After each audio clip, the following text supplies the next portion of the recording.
All right, Aiden, it's time to preview the Eagles and the Colts. And we thought we'd do a little something special here because Alexa Ross wanted to hop on with us. She's Temple made, Yes, Philadelphia, sir. I think, through and through, but covers the Colts in Indianapolis for CBS 4 and Indy, as well as Fox 59. So she wanted to hop on. We're like, all right, let's do an extra little YouTube video here for the preview show. So thank you for hopping on. We appreciate it. How's everything happening in Indianapolis?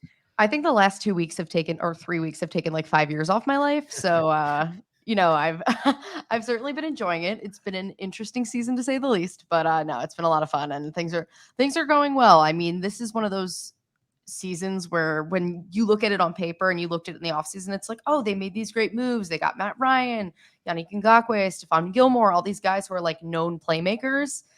And then everything just kind of crashed and burned. So that's kind of like what I've been dealing with. And every conversation I've had about this game, I'm like, this was a game that I think everyone had circled to be like, oh, this is going to be a really good game against two really good teams. I don't think anybody expected the outcomes that we've had this season on both sides. Like, I think everyone knew the Eagles were going to be good. I don't think everyone thought they were going to be like as good as they were versus nobody thought the Colts were going to completely crash and burn. So that's kind of the dichotomy of that, I guess. I think Aiden, correct me if I'm wrong, did I not pick the Colts in our season preview show to win the division?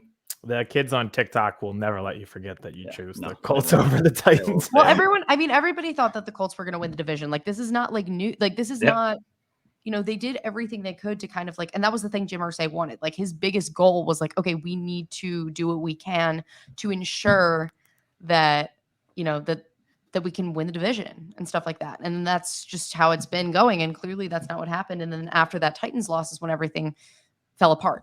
And like, that's when, Matt Ryan gets benched, Marcus Brady gets fired, Frank Reich gets fired, just like, the snowball avalanche effect of it all. So, and now we have Jeff Saturday.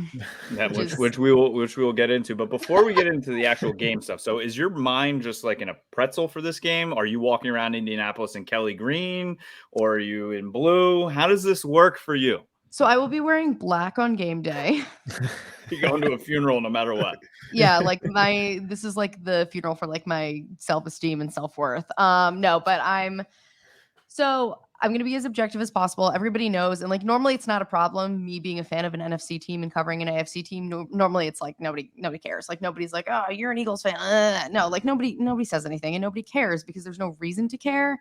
And so now it's like, oh, it matters now. So now it's like, okay, like today we do this thing called Blue Friday. So like I have to wear Colts blue tonight on TV, but like on Monday I wore midnight green on TV for Monday Night Football. So like, it all just kind of like works out and like works itself out and stuff. But it's just, this is I hope both teams have fun game for me, very much, like in a very big way. Definitely. I love that. It's not a bad thing. No. Yeah.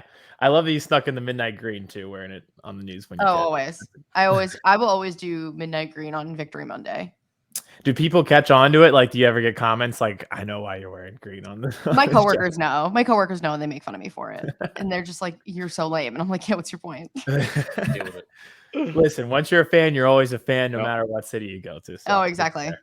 Amen. Now, we talked about Jeff Saturday briefly. I know you've been covering the team all year. It's been a roller coaster ride from the outside and the national media. You have people like saying it was a disgrace to the NFL coaching profession to bring him in.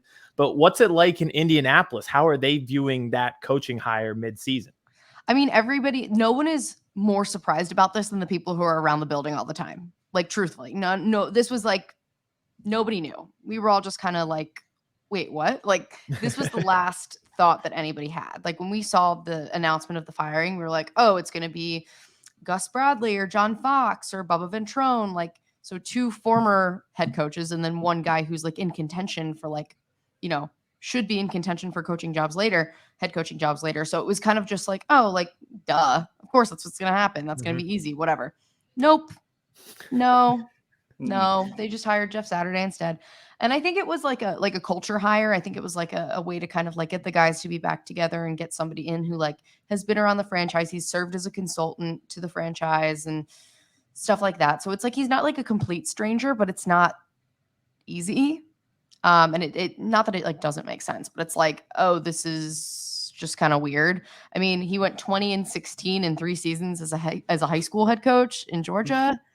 So, it's just like it's super weird. But he has a great personality.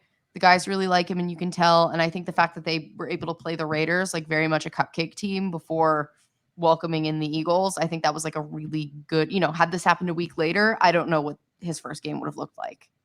I bet my 9-month-old daughter's future college fund on the Colts in that game. That was just such the easy play that they were going to win that game.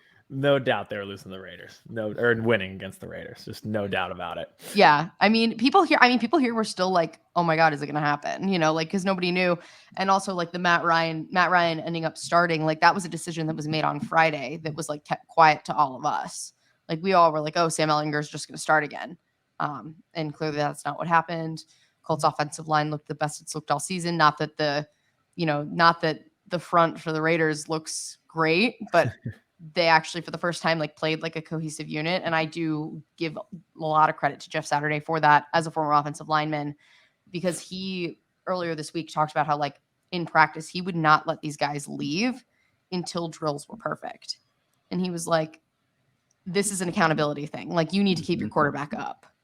Like it's like no ifs, ands, or buts about it. So he really like made it a point to be like, okay, we are doing this and like we are making sure that this is good. And Matt Ryan only got sacked once last week after being thrown around like a rag doll all season long. Yep.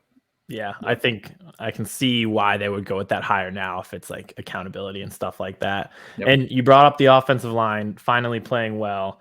It makes it an interesting matchup this week where the Eagles are playing a string of really good running backs, starting with Jonathan Taylor. It looks like their Achilles heel might be run defense now, bringing in guys this week just to get live bodies in there. Do you think there should be serious concern for the Eagles going into this matchup against the Colts and Jonathan Taylor? Please tell me yes. I do think that they're going to be able to exploit the run defense. And I think especially because these guys were all signed on Thursday, it's kind of like you don't get a full week of practice with these guys. So it's like, oh, we're just putting in people so that we have the space to do this and like have these guys available. Parks Frazier calling plays last week. It's the most aggressive that the run game has been all season because he realizes what he has in the reigning leading rusher and Jonathan Taylor. And so, him ripping off of that 66-yard touchdown, that was his longest run of the year, longest touchdown run of the year, the whole thing. And so with them knowing exactly what they have with the Eagles missing Jordan Davis, and I don't think anybody expected somebody so young to have such a big, massive impact on the run defense the way that he has, which like I love watching him play. He's an absolute monster. And I think we as football fans are very lucky to have guys be able to watch guys like him, guys like Micah Parsons, just like these absolute freaks on defense. Like they're so much fun to watch.